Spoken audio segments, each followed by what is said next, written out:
Cari amiche e cari amici, benvenuti su Veneto Globo Radio Conegliano.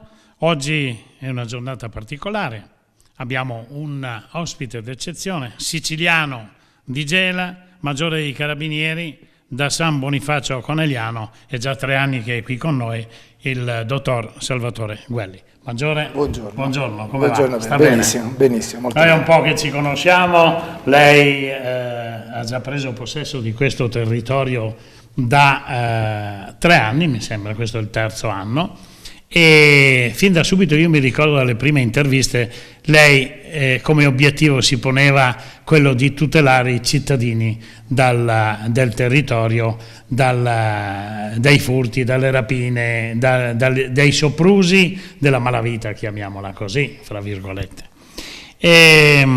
Oggi parliamo di sicurezza e vorrei proprio che lei tornasse su questo argomento, sui furti, sui raggiri, sulle truffe, specialmente agli anziani. E come si tutela l'anziano oggi? Quali consigli lei può dare?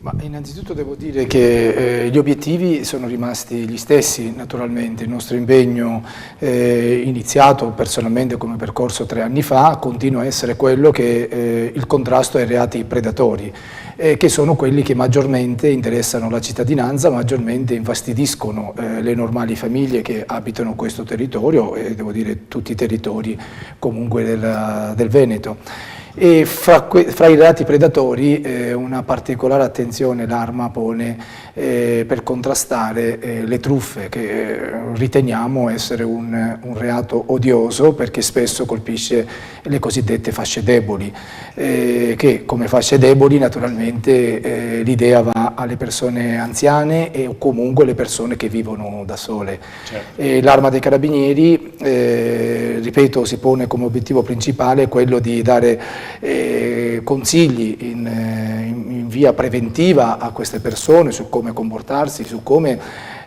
comportarsi per prevenire questi reati, ma su come comportarsi anche nel momento in cui si trova nel bel mezzo di un episodio che può far concretizzare un'ipotesi di truffa.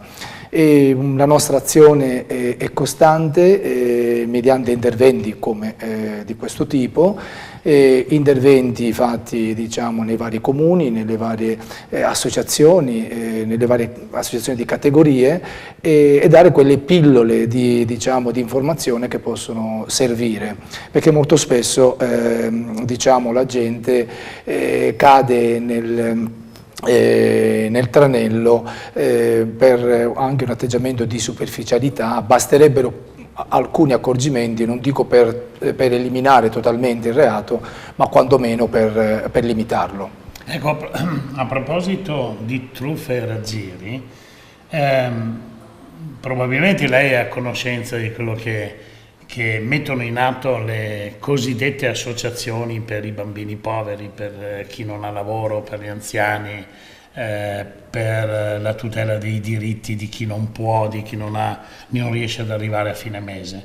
Io le posso raccontare degli episodi di persone che prima arrivavano fuori dei supermercati, anche nella nostra area, con dei cartellini, con delle pseudo associazioni.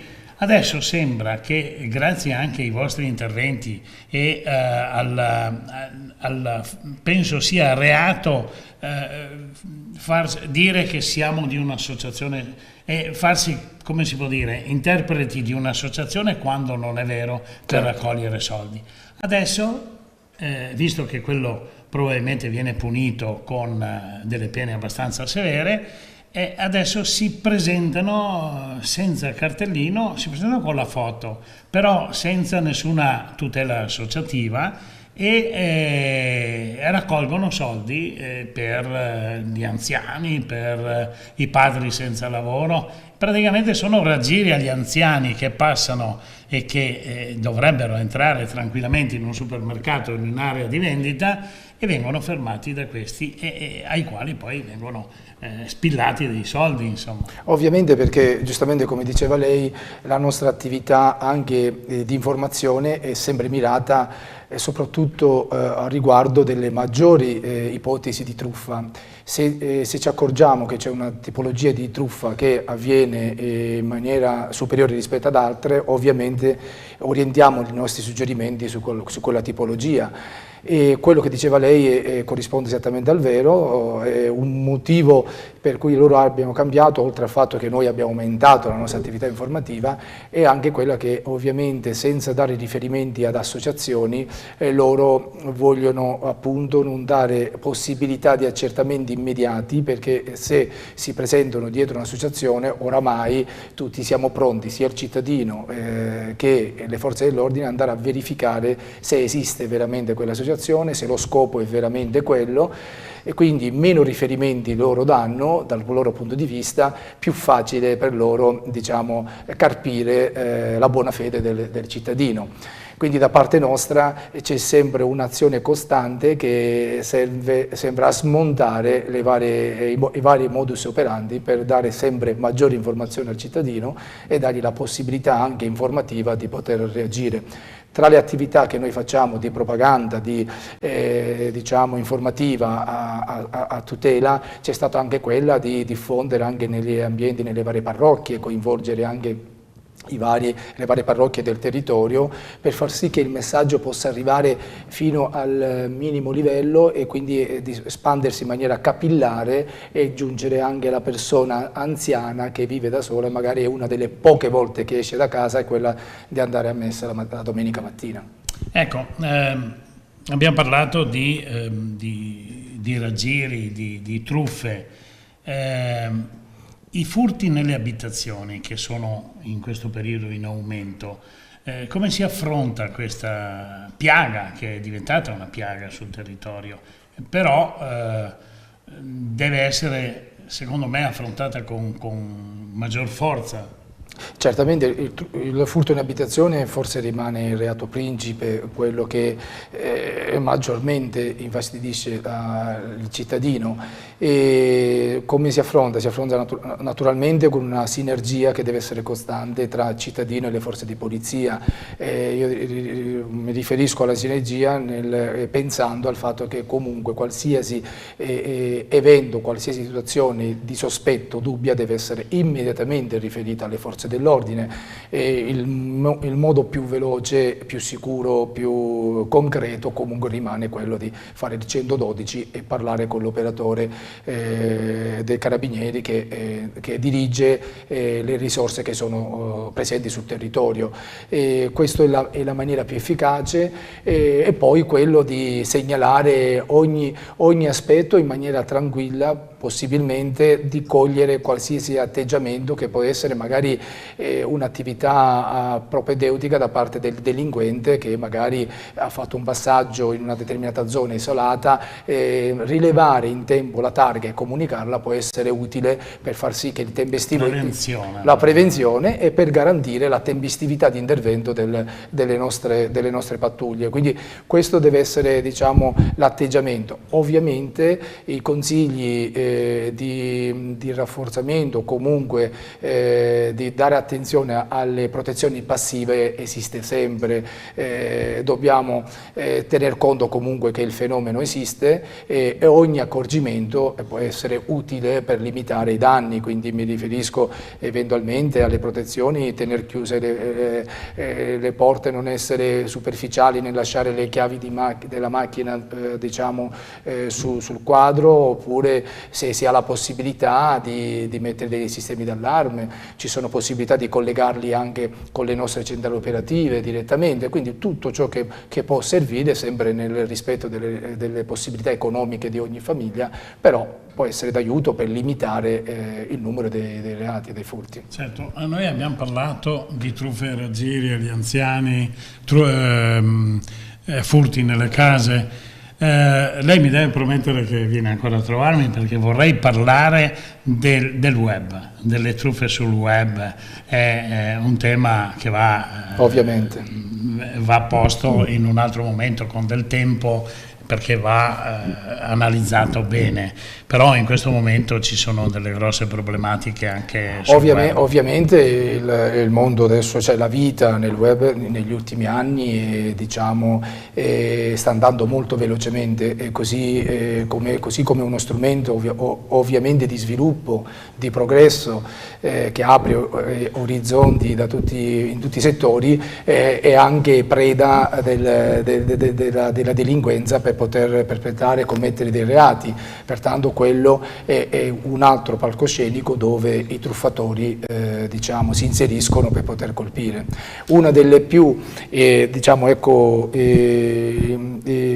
truffe che sul territorio, se mi posso permettere di precisare, che può avvenire o avviene, è quella che solitamente nelle persone anziane si avvicinano questi truffatori, dicendo che dei familiari sono in difficoltà, e quindi per far sì che di risolvere il problema al familiare chiedono immediatamente dei soldi. Quindi sono delle azioni fulminee, istantanee, ansiose, che la persona anziana, che pensa che dando un contributo riesce a pagare l'avvocato o le forze dell'ordine addirittura per far uscire da una caserma o un loro familiare, pagano e cedono, cosa che assolutamente non è vera. Ovviamente gli avvocati non si muovono così, quindi quelli magari sono falsi avvocati, ovviamente le forze dell'ordine non si muovono così, quindi saranno falsi poliziotti o falsi carabinieri. Quindi se vi capita, mi riferisco sempre più agli anziani, se vi capita una situazione del genere, non cedete alla richiesta, prendete tempo se è possibile, e eventualmente anche in questo caso fare il 112 e chiedere spiegazioni o l'aiuto, l'intervento delle forze dell'ordine. Lei ha già anticipato uno dei temi che volevamo discutere oggi, quello delle sinergie fra voi, la Polizia di Stato, la Polizia Locale e la Guardia di Finanza. E grazie a questo grande lavoro che voi fate c'è molta più l'intervento più tempestivo sul territorio. Ovviamente in questo territorio, che è uno dei più importanti territori della provincia di Treviso, si ha, fra virgolette, la fortuna di avere tutte le forze di polizie sul campo. Quindi in Conigliano, oltre alla presenza della compagnia dei carabinieri, c'è anche un commissariato della Polizia di Stato, una compagnia della Guardia di Finanza, un nutrito, un bel comando di polizia locale. Quindi fra queste forze di polizia ovviamente c'è una grande sinergia, grande collaborazione, e tutte le questioni vengono affrontate con tempestività e anche con con un sano coordinamento che va ad esclusivo beneficio della cittadinanza. Sapete di che cosa vorrei parlare io col comandante, col maggiore? Della Sicilia, della stupenda Sicilia, un territorio straordinario che poi lei, il maggiore, arriva da Gela, un punto abbastanza difficile della Sicilia, ma uno dei più belli.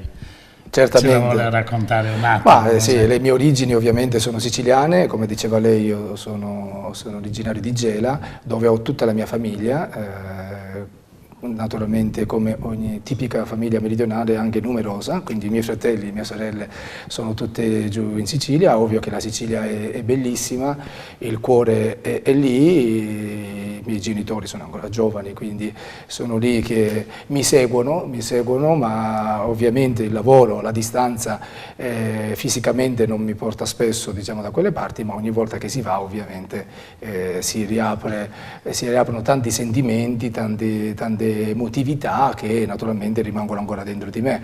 Ma ovviamente, come lei sa benissimo, io sono orgoglioso e originario siciliano, ma ho sposato il Veneto perché appunto mia moglie è veneta, quindi per me il Veneto adesso è casa mia. 1700 chilometri? Più o meno sì. Li ha fatti una tirata solo in macchina? Ma da giovane sì, perché quando c'erano i passeggini e io ho 2 figlie femmine, quindi le femmine fin da piccole occupano spazio, quindi ero costretto ad andare in macchina, adesso no, preferisco l'aereo. Un po' meno faticoso. Le volevo chiedere quali erano i progetti suoi futuri, ma lo facciamo la prossima volta. Quando lei verrà approfondiamo il discorso del web, magari a gennaio. Così facciamo intendere che, diciamo, il futuro prevede che io sono ancora presente qui a Certo, è per quello che lo dico. Grazie. Comandante, Grazie, grazie. grazie, Arrivederla. grazie, A presto. grazie. Grazie a tutti voi, arrivederci alla prossima settimana.